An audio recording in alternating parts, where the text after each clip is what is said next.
today. Please join me in welcoming her.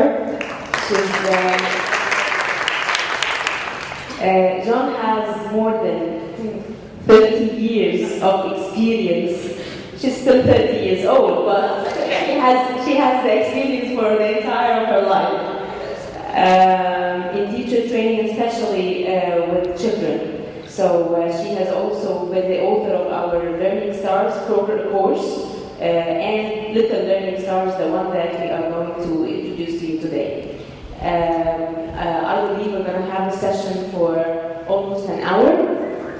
Afterwards, in level -4, there is, you will find our lovely experts waiting for you for any questions and any guidance regarding your curriculum, regarding any questions that you might have in general. And then afterwards, you're going to have your break. So that's for here. There will be other sessions starting afterwards. You can ask. You will find more of Macmillan people wearing something red. So you will find any support. You can ask Hatem or Ahmad. They will be always around to answer your questions. And of course, questions related to the presentation, our lovely John will be willing to answer anything for you. I hope you enjoy the day. Thank you. Thank you. Thank you very much. Thank you very much, Nama. Thank you. Well, lovely to see you all, ladies and gentlemen. Thank you for coming here on this lovely, bright, breezy day. I thought it was going to be hot. But I was pleasantly surprised, yes. I didn't know it ever got chilly in Egypt. There you are. I've only ever come when it was hotter. Yeah. So my name is Sharon Carrot, and I've met some of you before, and a lot of you are new faces, yes? So I will start with a little introduction about me, who I am, what I do. I'm English. My name looks French. People think that I'm French, they see Jean Perret, they think it's French, okay? But, so Jean is a French name, but my surname is not Perret, it is Perret.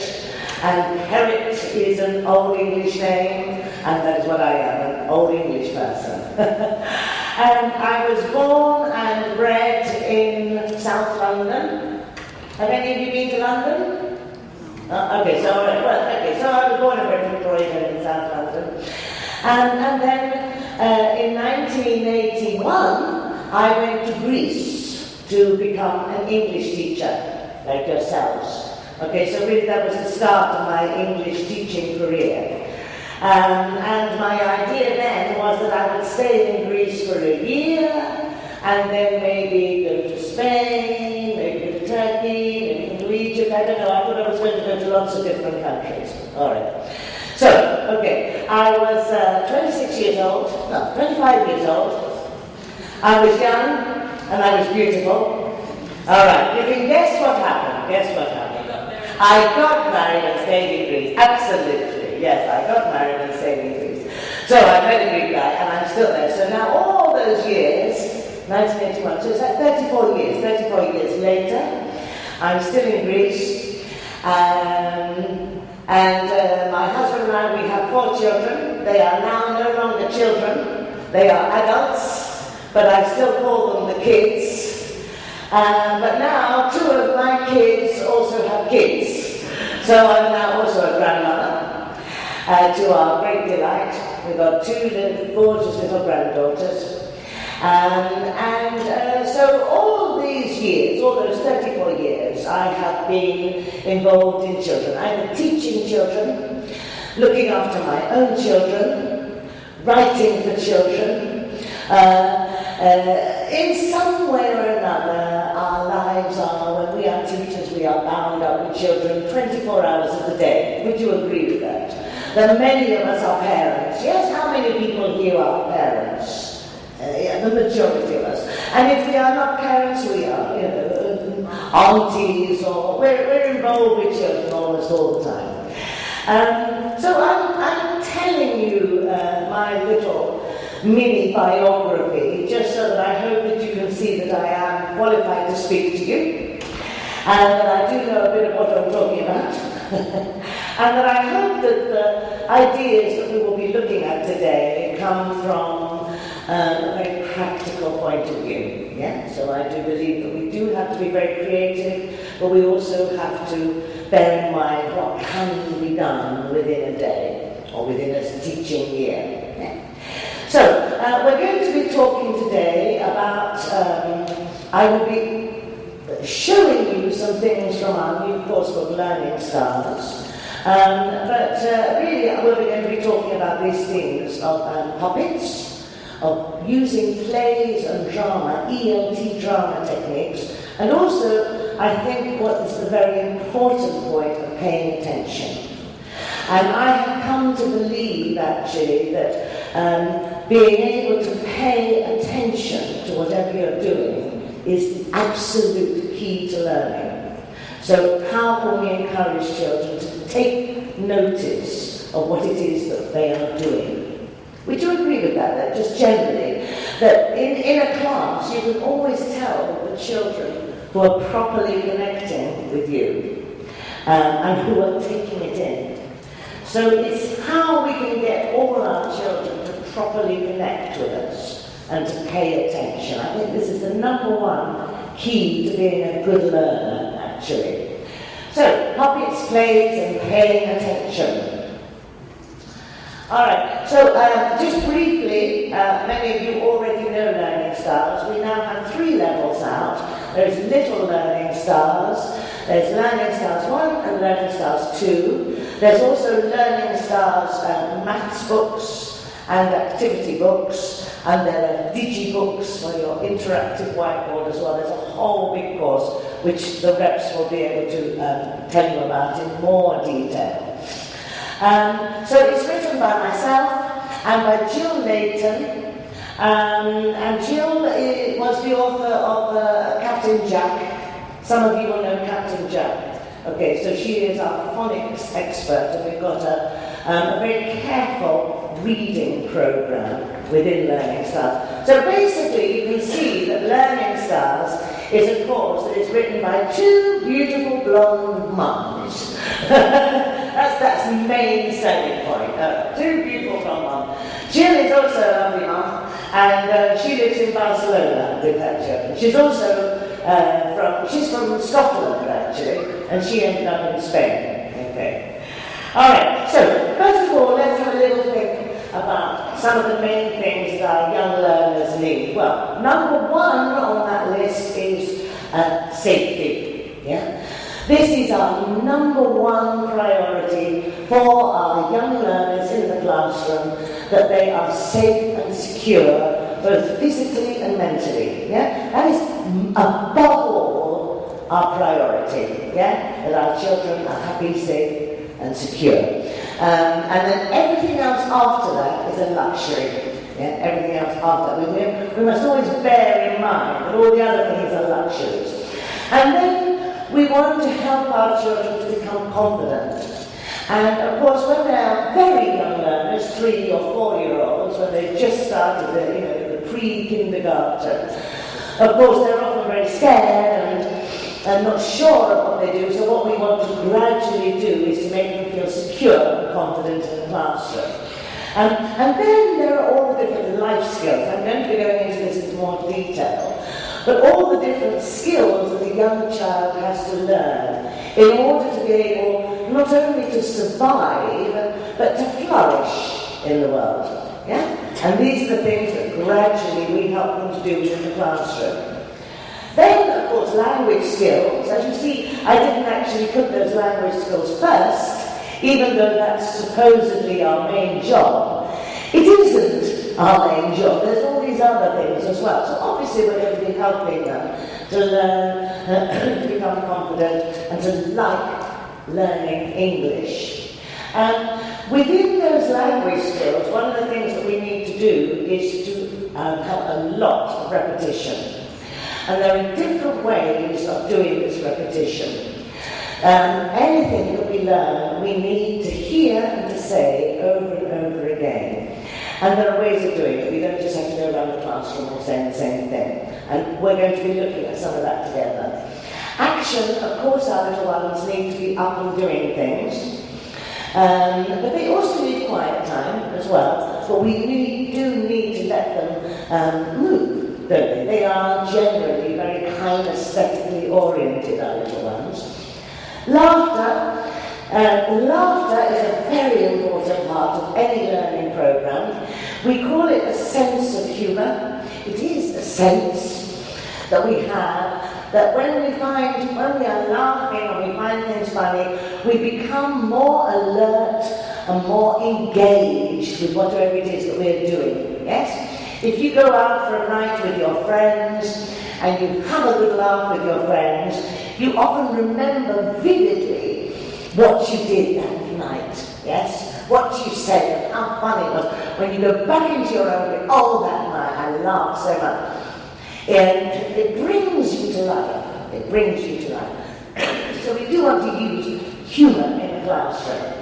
And then time, us giving the children time. Children need time to learn, time to absorb what it is that they are learning, time to repeat things, time to make mistakes, time to be confused, and time to let confusion gradually settle into comprehension. It doesn't have to happen quickly, yes? We sometimes need to be confused, and then, especially little ones, to become unconfused. With the very little ones, again, because I said we've got little learning styles as well, for the very little ones.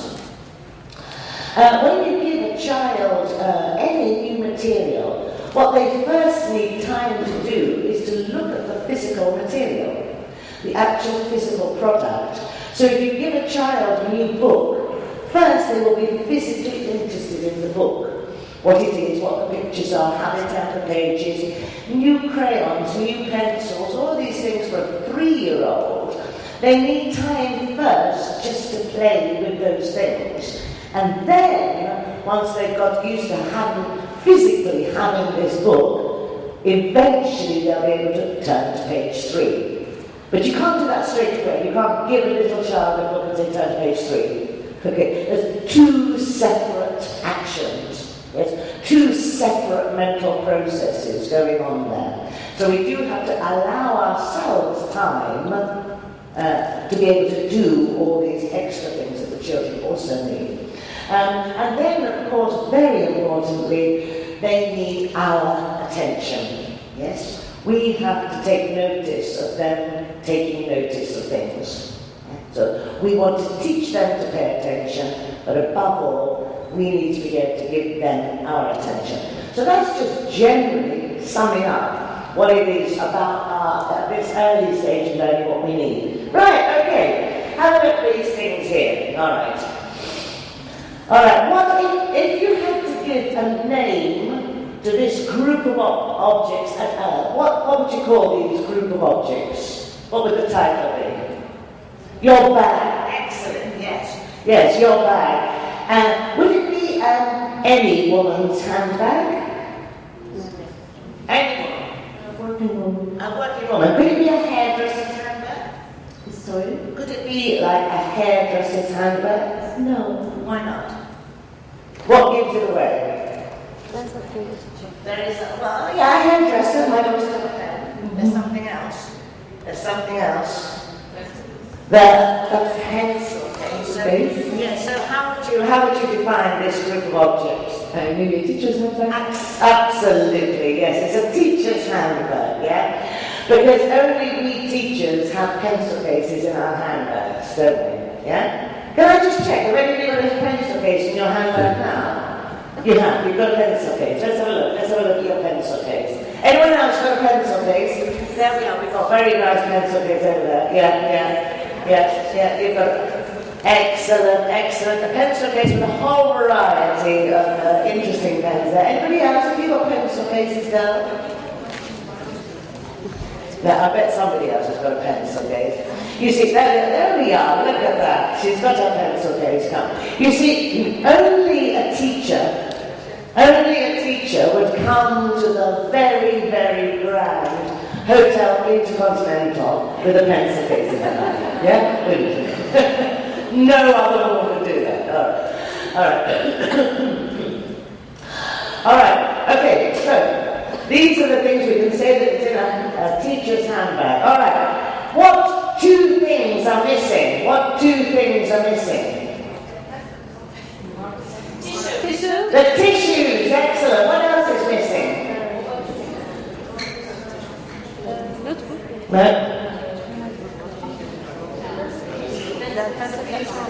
Alright, okay, I will tell you. Nothing else is missing. It was just the tissues. And the reason that I said what two things are missing is because I think one of the important lessons that we have to give our children is they mustn't always believe everything they're told. Okay, they can believe it from us, but nowadays, and this is maybe later, when they're primary rather than the pre-primary, there is so much information going around that is false on the internet, yes? So, for example, on Facebook, there are quotations from people that didn't say them, there are pictures that have been photoshopped. And one of the things that we have to do with our children is to make sure that they know they must check information. In the old days, when we were learning, if we wanted to find out a fact about something, we would probably go to an encyclopedia, yeah? And find, you know, you want to know about Niagara Falls. So you go to the encyclopedia, you find the one entry about Niagara Falls, you'd copy down the facts, and you could be pretty sure that they had been checked, yes, by a trusty editor. And of course now we go to Wikipedia or to any other sites, and they have to be sure that you don't always get the right information. Yeah? So this is one of the things that we do have to be aware of, that the children have to learn, that they have to check them.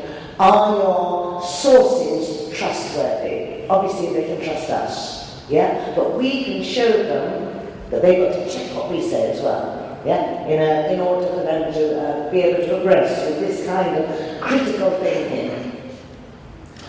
All right, so how long can children concentrate for? I think this is quite interesting, this slide, about how long we can pay attention on something. So it says that children can, generally speaking, concentrate for about 2 to 5 minutes for each year old they are. So if they are 2 years old, you can ask them to concentrate from between 4 to 10 minutes. Let's look at the 5-year-olds, 10 to 25 minutes. 25 minutes is a long time for a 5-year-old, and I would say that you'd probably go for the lower level, but that some children could concentrate for 25 minutes. Okay, I think it's interesting, this idea of staying focused on one thing, because I think we do it less and less. In these very busy days and multitasking, that we're beginning to lose the ability to stay focused and to concentrate. So I think that this is something that we as educators can encourage. Now, one thing that I have noticed is that it depends on the kind of family that your students come from, are in. Now then, let's say the better off, the more financially better off families, they can often afford for the child to have a separate bedroom, and within that bedroom to have a study space. They will have a lovely desk, they'll have a bookcase, they'll have a bookshelf, they'll have these things. Now then, if you are teaching children who are not who are from a more crowded, less well-off family, often the only place that children can focus to do their homework, the only place that they have to do their homework is the communal living room, the kitchen or wherever. Okay. Now this is true for an awful lot of children. And what happens is this kind of vicious circle of where a child from a poorer, less educated background, where they have less in the home, the child doesn't have a proper workspace. The family can't understand what hasn't occurred to them That the reason the child never does the homework is because there's nowhere for the child properly physically to do the homework without distractions. Then they say, oh, the child doesn't like studying, doesn't like that, I'm never getting her to do the homework.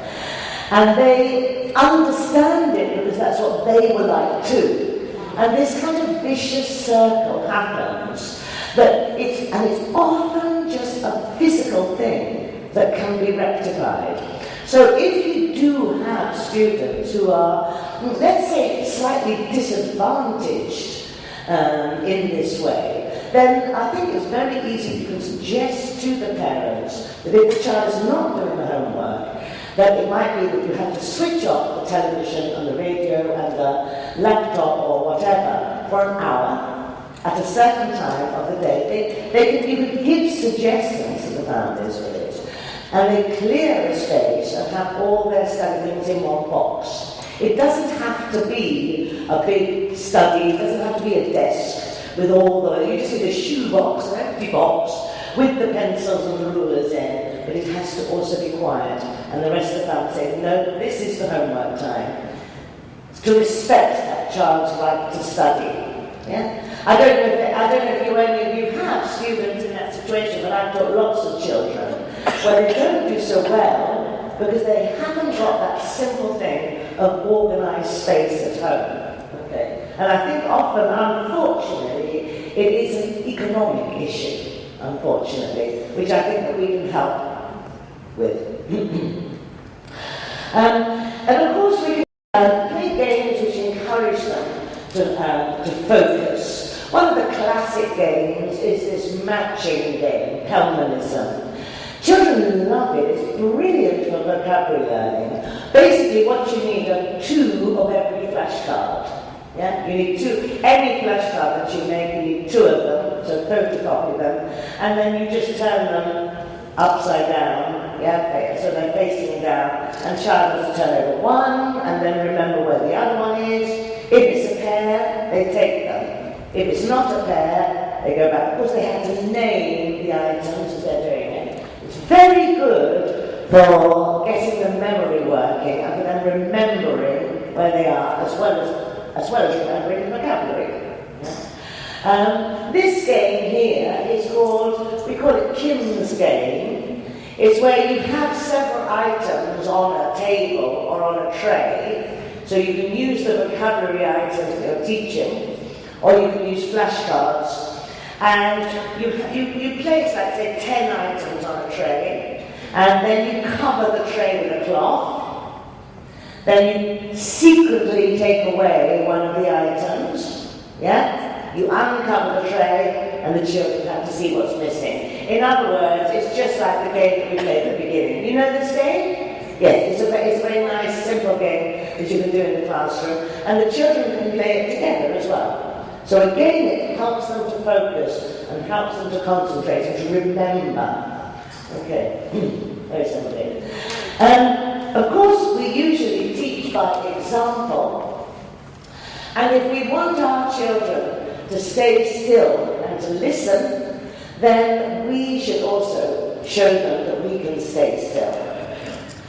In these days of being busy, I think we have often glamorized being busy, and if the children are quietly getting on with some work, then often that we are doing something else in the classroom. We're doing some marking, we're putting things up on the board, we're busy. But I think it's also good for them, for the children, to show that we can also just sit and quietly read. If they don't see adults quietly reading a book, they won't have that example. And fewer adults are now sitting quietly reading.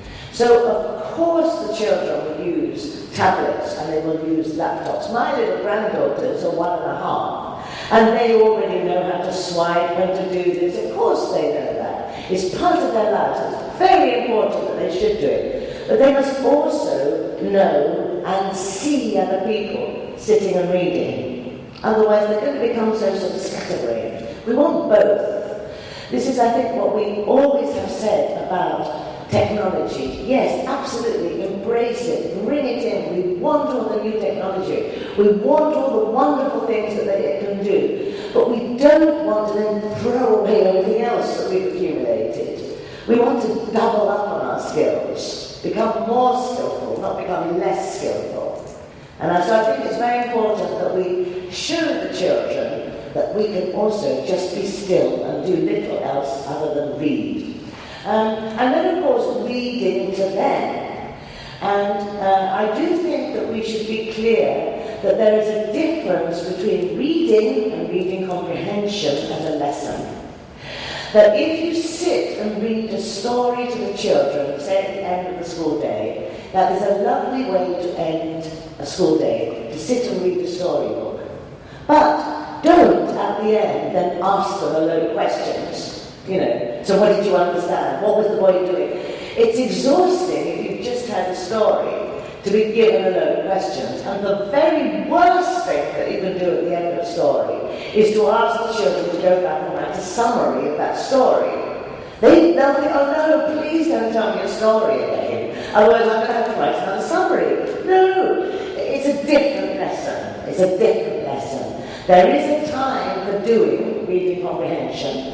And it might be that you will do the reading comprehension later, at another time, on the same book or the story that you read, just for pleasure. But there should also just be reading for pleasure. Yeah? And the more that they associate reading or being read to with kindness and with warmth and with enjoyment, the more that they will want to do it. If reading becomes a task. In Greece, I live and work in Greece, the word that the children use for homework and for reading is the same. There are actually other words, but the general words that are used, it's the arousal and the arousal. So I read and I read. Okay, the arousal and the arousal, reading and reading. And so it's kind of got this negative image now, reading. So you say, have you read? You'll say to a child, have you read? Meaning, have you done your homework? That's what it is in the vernacular. So it becomes kind of negative, doesn't it? Because doing your homework and just reading a book is different, isn't it? All right, so I think we do want to make it very clear that we can just read for pleasure.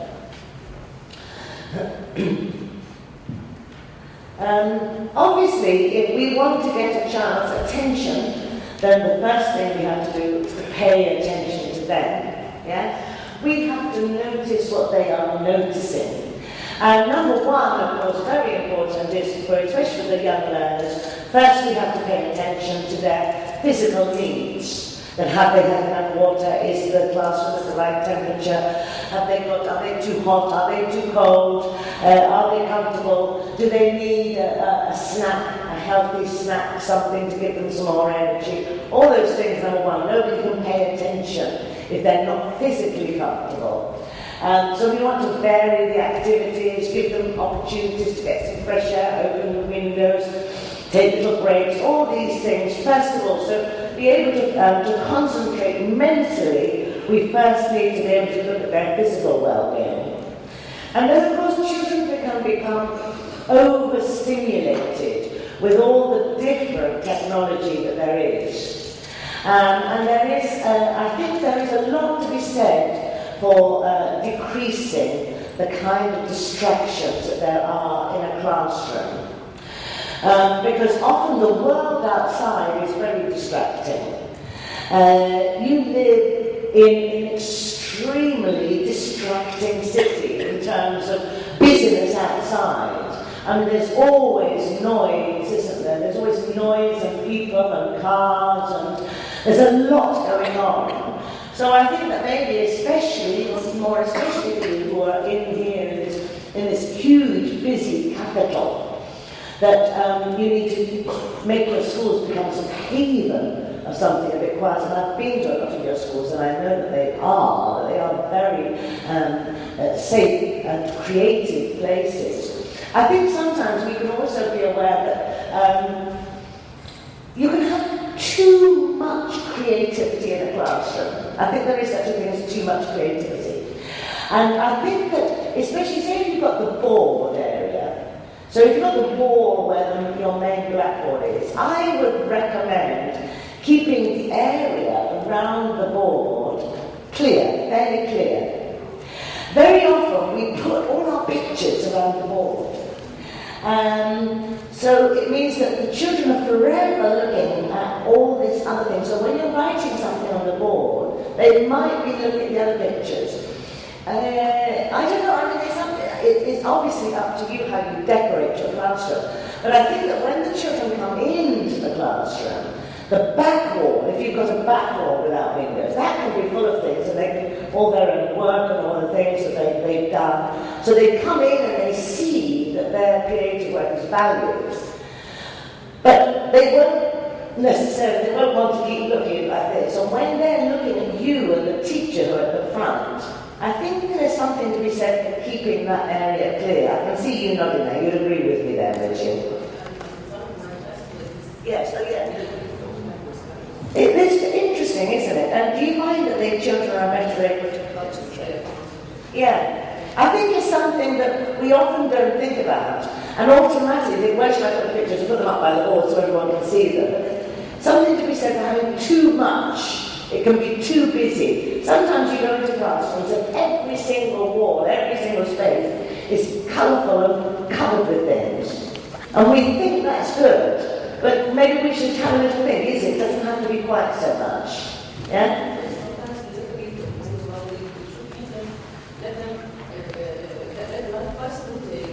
Yes, oh yes, don't cover the windows. Absolutely. Yes, actually, we're going to cover the windows as well, and that's it. You're in that crazy sort of colourful world the whole time. I agree with that. And I think it's something that we can think about when we look at how we decorate our classrooms. And then, of course, as I say, it's very important, as I said in the introduction, very important that we have time to absorb information. Yeah? You don't just learn something new and it's gone in. You need to hear it again, and you don't need to be tested on things or as soon as you learn them. We need to keep doing the same, giving them the same information in lots of different ways in order for the children to be able to absorb. And of course, some children absorb things straight away. Yes, they're the very ones who are very mentally gifted. But most of us need time for things to settle and for us to be able to absorb information. Yeah, would you agree with that? Are we all on the same page at the moment? Are you agreeing with me here, ladies and gentlemen? Yeah, okay.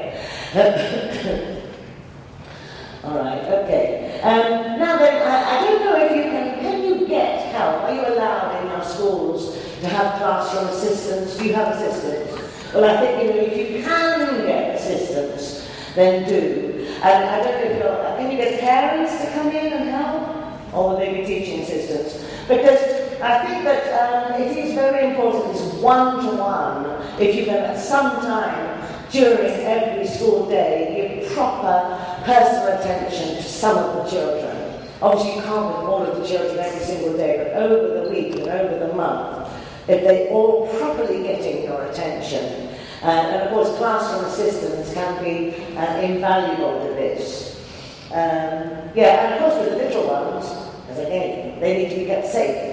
So, if somebody's dashing out of the door or, playing with the sand or the water when they shouldn't be, then that's when we need help. And I think if you can't get help, then it is, and a lot of people, I know a lot of teachers are in a situation where there isn't the money to pay for assistance or the schools won't let other people come in. I think there's something to be said for doing a little bit less in your daily schedule for the children so that you can do fewer activities, I think, if you are completely by yourself with a big class. It depends, I think it depends what kind of teacher you are and what sort of students they are as well, but doing things sort of clearly and slowly, I think there's something to be said for that. And then to involve the parents, because I visit a lot of schools, and there is often still, even though most of us are also parents, there's often still a sort of battle somehow between what the teachers are trying to do and what the parents expect. And I think that maybe this is sometimes that we haven't given the parents enough information about what we're doing and how we're doing it. And I think that if you can, explain to them why you are doing, why you are playing games today. This is often the thing. They say, oh, they were just playing games, oh, they were just playing games. They don't realise that these are educational games and that this is part of how the children are learning and that they will learn well at it.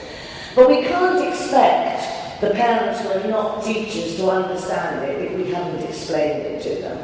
So I think it is worth gathering them together at the beginning of the school year, giving them handouts of the kind of methods that you will use and why you're using those methods, rather than there being this tension, oh, they don't understand, oh, the parents are driving me crazy. Because we do often get that, don't we? So I think we maybe have to take time to properly inform the children, and then how they can support you supporting their children. I don't know if you can read this, it's quite small print. So this is about, this is actually from, I think it's from one of the Montessori schools. And it's age-appropriate chores for children. So in other words, what children can be expected to do at home. And it's quite a good guideline, actually, of the kind of things that they can do. And I think that if we want our children to become independent and responsible, which we do, that the more we encourage them to take a pride in their school and in their home and actually to do tasks, then they will be willing to focus. So let's look at ages of 6 to 7. They can do all the things from ages 2 to 3 and 4 to 5, clear the kitchen table, vacuum, they can use the vacuum, they can put away the toys, they can make their own bed, they can fold towels, they can match the socks together, they can help in the garden, they can peel potatoes with a potato peeler, they can make the salad, they can do all these things at home. And, I absolutely agree that the more that children can help around the home, they become boys and girls. I'm not talking about training our children to do housework. What I'm talking about is making our children feel included and responsible for their everyday lives. I really like this, and I think that the more the children are given responsibility, the more they respond to it. Yeah? Would you agree? Yeah. And children do, anyway, naturally want to help with things as well. And of course, we can give them this responsibility in the classroom. We don't have to mollycoddle them. We can ask them to be responsible. You give out the books. Do you have monitors in the classroom? Somebody responsible for giving out the books? Somebody responsible for cleaning the board? You can give them tasks to do. Yeah? And who's going to check that the chairs are all neatly pushed in? Who's going to make sure that the rubbish is in the bin? Who's got the broom today? Give them a dustpan brush. This kind of thing. All these things can happen within the classroom. So all of these things, of course, are life skills. So like here, a life skill is pouring milk onto your cereal or making a sandwich. And we've included a lot of these life skills in learning styles. So here we're looking at food. This is obviously a vocabulary lesson here. This is in Learning Styles 1. It's a vocabulary lesson here, and what we're doing is we're asking them to decide. They want to make a healthy lunchbox, so which foods would they have in a healthy lunchbox? And they have to put a sticker on. They circle the ones that they think they would have. And there's a song from it as well, which I haven't got here now, but you can hear it from the Rex when give you the CD. So we say, cheese in my lunchbox, yes please, cheese in my lunchbox, yes please. And then we don't say no thank you, we don't say a cake in my lunchbox, sometimes a cake in my lunchbox, sometimes please. We don't say no thank you because it would be unrealistic to expect children to say no, they don't want a cake. A lollipop in my lunchbox, sometimes but not every day. Yeah? So we are realistic about this. So this is obviously vocabulary, but it's a life skill, isn't it? It's helping them to make healthy choices. And then we might continue this. This is later on, actually, how to make a sandwich. So they've got to look at the process. And of course, this is something that you can actually do in the classroom. You can take in bread, you can take in slice of cheese, you can get the children, you can take in a bowl, you can take in lettuce, you can let them cut up a tomato and wash the lettuce and to place and to make a sandwich. This is a proper life skill that you can do. Would you be able to do that kind of thing in the class? Yeah? Yes? No? Sometimes? With the headmistress let you, the principal, would they let you take food in the class? Sorry? Fruit salad, yes, fruit salad is a nice thing, yeah. And so these are things that you can do within the classroom, and it's a proper life skill, isn't it? Being able to make a sandwich. It's an absolutely essential life skill if they're going to go up somewhere, yeah. Okay, so this is within learning styles, how we, and then of course, part of this is how to wash your hands, very, very important. So they're learning to read here, this is in Learning Styles 2, where we've got text on the page as well, where they're learning to read. Yeah? So what do? Then they've got to put it into, they've got to decide what is clean and what is dirty. 1, 2, 3, and 4. What goes together? What do they want when they clean their hands? The soap, the water, drying their hands, use a clean towel. And again, of course, this is the kind of thing you actually do in the classroom with them. It's practical life skills. Now then, in Learning Styles 2, one of the things we do is we have all these can-do statements. All right? So these are part of the lesson, So I can get up on time. That's a very important life skill, isn't it? Yeah, I can get up on time, knowing what the clock should look like when it's time for them to get up to go to school. I can wash my hands before I eat, I can wash my face, I can wear my seatbelt, I know how to put that on, I can get dressed by myself, I can say my address, very important for them to know to be able to say their address. It's just something they would learn by heart. And all of these can-do statements, they are within a lesson, okay? So here, for instance, this is in Learning Styles 2, and as you can see, the focus of the lesson is on clothes vocabulary. And within this, we also have the can-do statement. So it's a focus. This week, can you get dressed by yourself without your mummy helping you? This kind of thing. And they can tell you if they did it themselves or not. Yeah? And even if they don't tell the truth, but they probably all want to say, yes, I did get dressed by myself. But they can think about it. Did I put on my shoes by myself? Did I find the right clothes by myself? All part of growing up. So these are the can-do statements. Now then, sorry.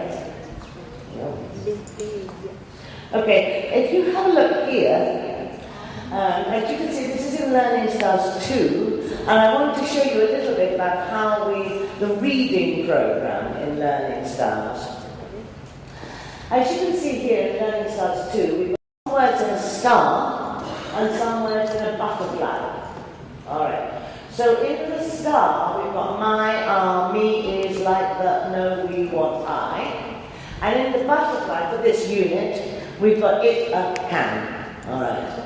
Now, have you got any idea of what the difference between that, you might have seen, I just quickly clicked onto that slide, what the difference between the star words and the butterfly words are? Yes. Yes, they absolutely are. The star words, absolutely. The star words are the high frequency words, but they are words which you cannot phonetically spell out. Yeah? So, look at like. You don't go like, it's not that, it's like, yeah? It's not which would be if it was a foreign word. Well, the words in the butterfly are the words that they can phonetically spell out. It. Can. Alright? So what we do, let me just show you here, we gradually introduce them to reading. So, as we said, the words in Star are high-frequency words which the children will learn to read through the look and say method.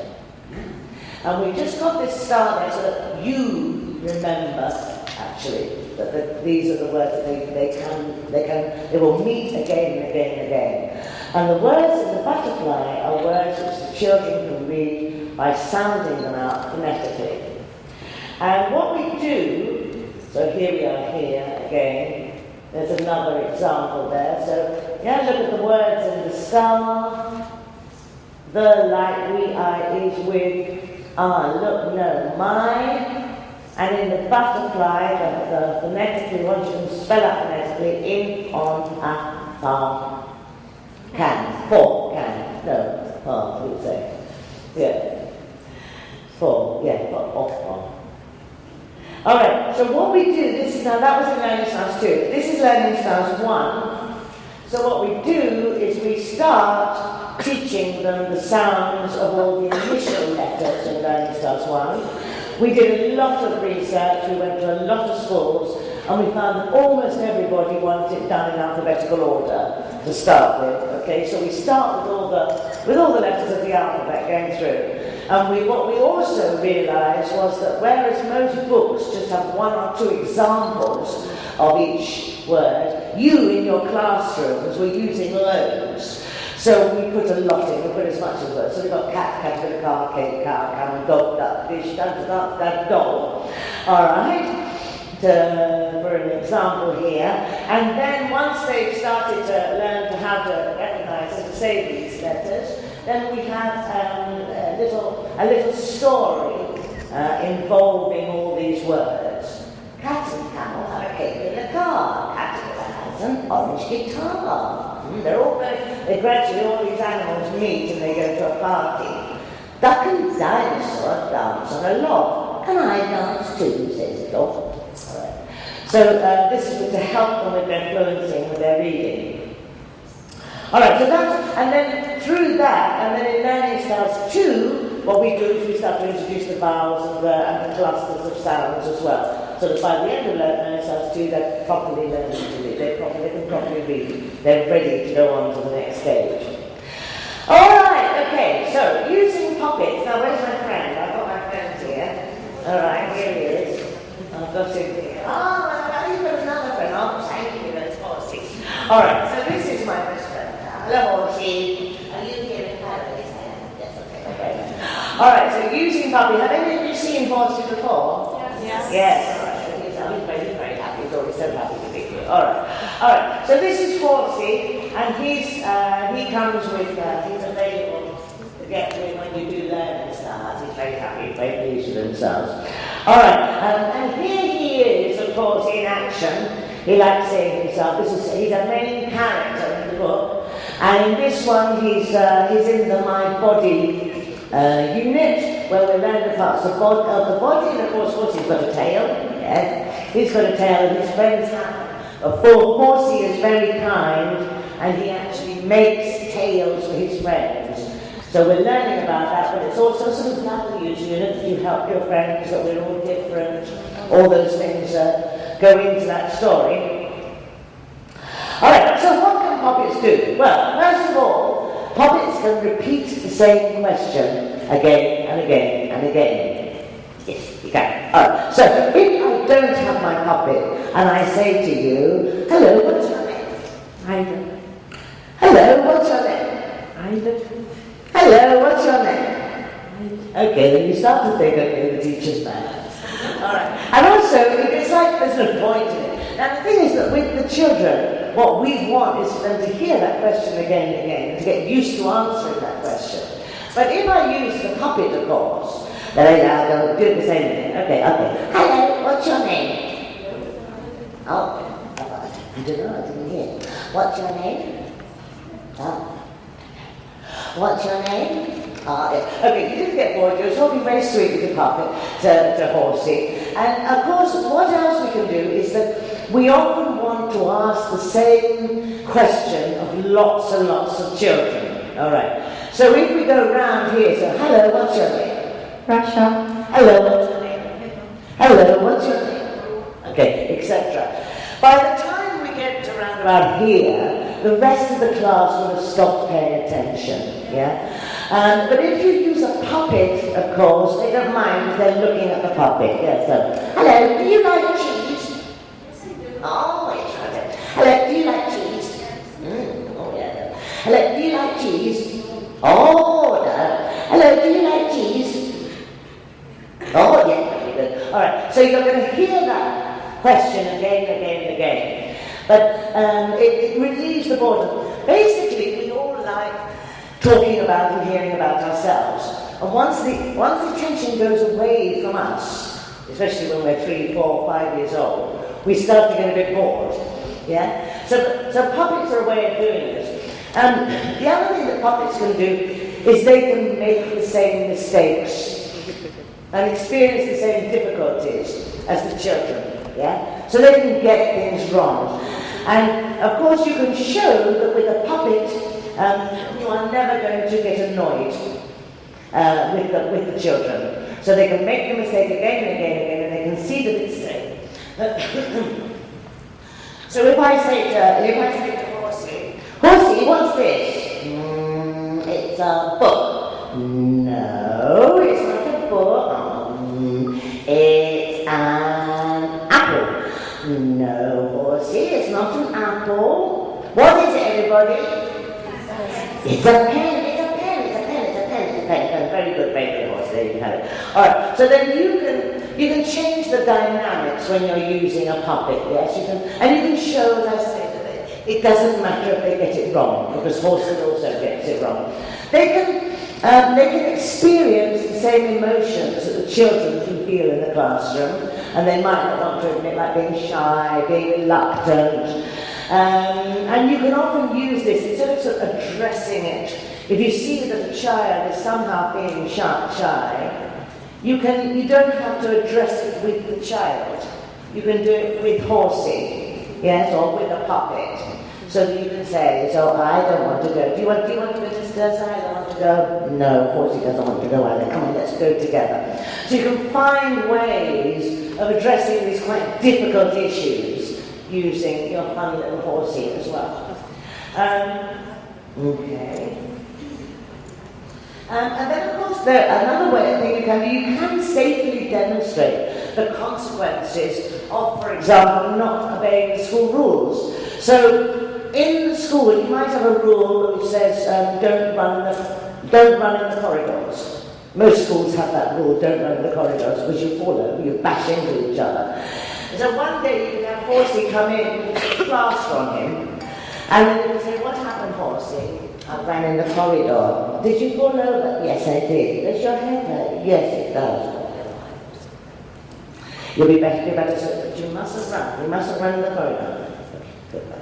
All right, so you can show them what will happen. So this kind of thing. So they'll remember it more as well. They'll remember it better, rather than just getting some rules. Obviously they get our attention,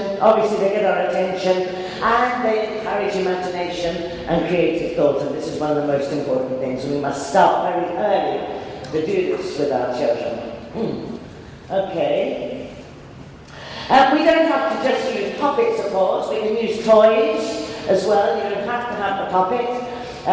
So these are there for life skills. I wash myself. You can use dollies to do this. I wear my seatbelt. You can make Teddy wear his seatbelt, what he has to do and how he has to do it. All right, okay. So now what about plays, playing and plays? All right, okay. So these two pictures, these both show me. These are me in these pictures. All right. So here I am here in the cardigan, roaring with laughter when I suppose I was about 5 years old in the first grade at school. All right, and I'm having a lovely time with my friends watching a school play. Some sort of entertainment that comes to the school. It must have been some sort of event.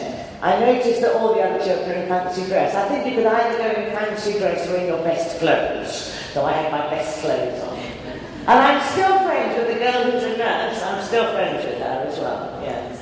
All right, and then here am I in my back garden. As you can see, I am the bridesmaid. I'm the bridesmaid, and we're playing weddings in the background. Yeah. So again, I think I was about the same age, about 4 or 5. Yeah, quite sick. And as you can see, we didn't have any proper dressing up clothes. We just had old tablecloths, old curtains in the big dressing up box. And my mum used to let us do what we want. These were friends from over the road. Yeah, friends from over the road. That was our back garden, playing weddings. All right, so it is a natural thing that we want to do. So why should we use these drama activities in the classroom? Because, number one, because children do have this innate desire to kind of play out the stories of their lives, yeah? One of the main, for a 4 or a 5-year-old, so there we were playing weddings, yeah? It was something that we know is part of everyday life. Probably somebody's friend or auntie was getting married. And we know that you're acting it out. My little granddaughters are 1.5, and they're already acting out being mothers. They have their dollies, and they put their dollies to bed, and they wear their mummy's handbags, and they put their dollies there, and they kiss their dollies, and then they've got their handbag, and they've got lots of shopping and things like that, and then they go and get their dollies again, They're only 1.5, but that's role play. It's role play, yeah? So it's a natural thing that the children do, and one of what children love doing at this age is playing teachers. They love playing schools, don't they? It's a natural game that they like playing. All right. And then drama, of course, gives children a safe place. You can experiment with all these different ideas, and you can bring different places into the classroom. Drama activities encourage group work as well, so we're doing things together, and whatever we do in our life, we need to be doing it in groups, like we are now. And they bring context to language, so that you can make your classroom into these different places. We can't take our children to all the places where they will need to learn English, to be able to speak English, but they can do it. Okay, I can think, all right, I'm going to go on a little bit because I can see that we need to be doing something. All right, so we can think about these different things. Now let's just look at this. Let's look at this. Who are these characters? What is the story here? Who are these characters? So we've got the wolf. Little Red Riding Hood, yeah. Grandma, yeah. And the birds, trees and flowers that will be in the enchanted forest as well. All right, so one of the things we can do, we can think about different characters. Hang on, let me just see. Here. Okay. All right, oops. Okay. All right, so each of these different characters will say things in different ways, won't they? So if you're a wolf, I'm a wolf, I'm a wolf. Let's say it as if we are wolves. 1, 2, 3. Very good from these tables down here. Not enough effort from up there. All right, then you can think yourself more into being a wolf, please. 1, 2, 3. I'm a wolf. Very good. Yes, all right, I'm a wolf. Okay. What about Little Red Riding Hood? How would Little Red? So I'm Little Red Riding Hood. How would she speak? Very good. Hello, I'm Little Red Riding Hood. What about Grandma? Yeah, that's right. Grandma's always talking like that, don't they? I think it's all wrong. Now that I'm a grandma, we should say no. I'm Grandma. Yeah, that's right. Habits in a very different way. Now, what about a little bird? What would a bird say? Very good, very good. So we can use that. And of course we can use emotion as well, can't we? So we have different emotions. So let's just say, what should we say? What's the time? Let's just have the phrase, what's the time? Something very ordinary. Let's say, what's the time? As if we are very, very happy. 1, 2, 3. What's the time? Excellent. All right, now let's say, what's the time? As if we are in a kind of horror movie. Very good. All right. let's say, what's the time, as if we are very, very angry. What's the time? Very good, that's right. And let's have now say, what's the time, as if we are full of passion.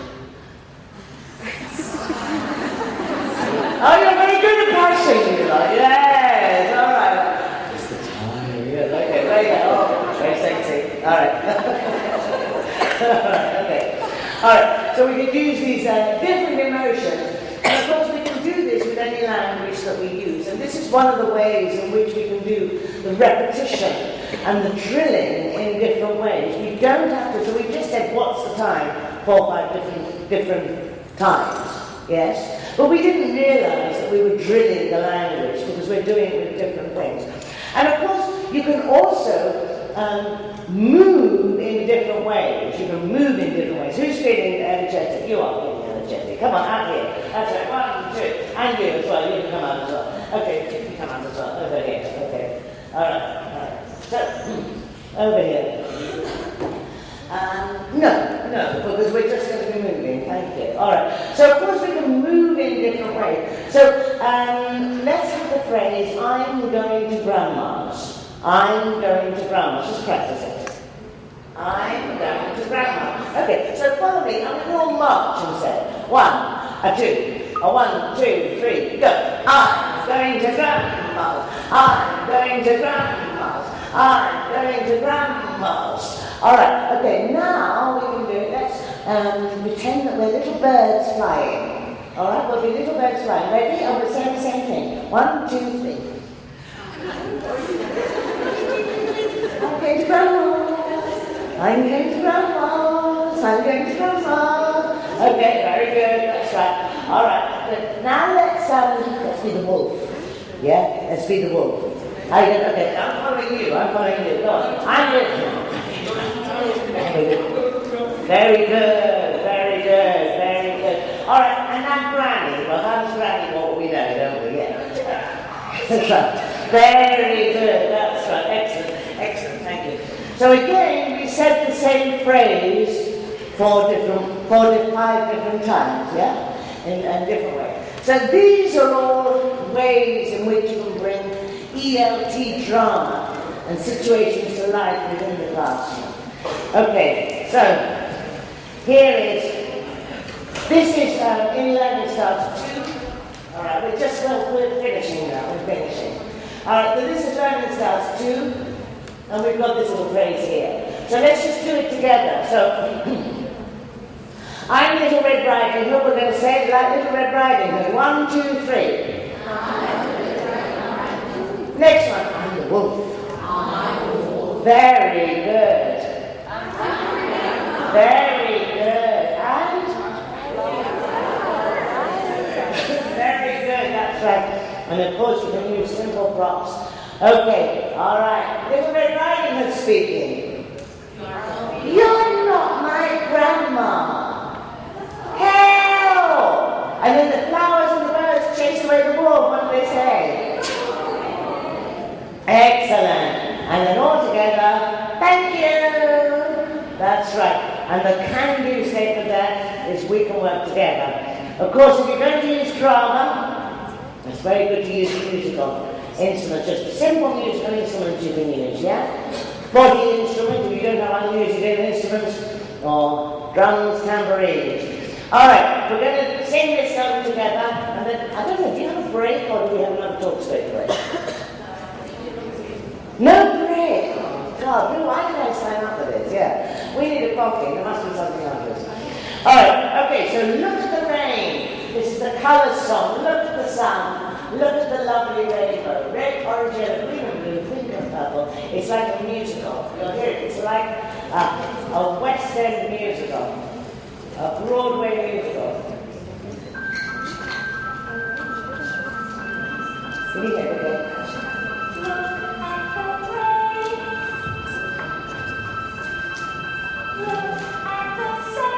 Lovely.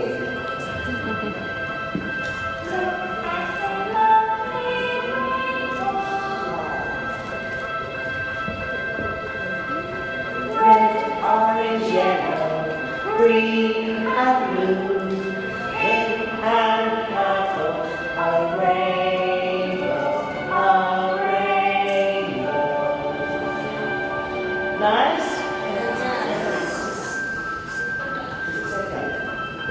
You're going to do it now? Okay.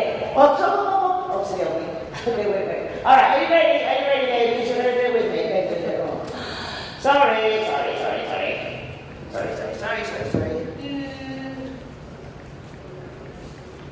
Right, are you ready to sing? Did I hear you all say yes?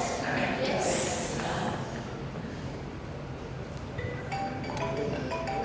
Okay. Okay, ready? Ready? Act it out. At the rain, lovely.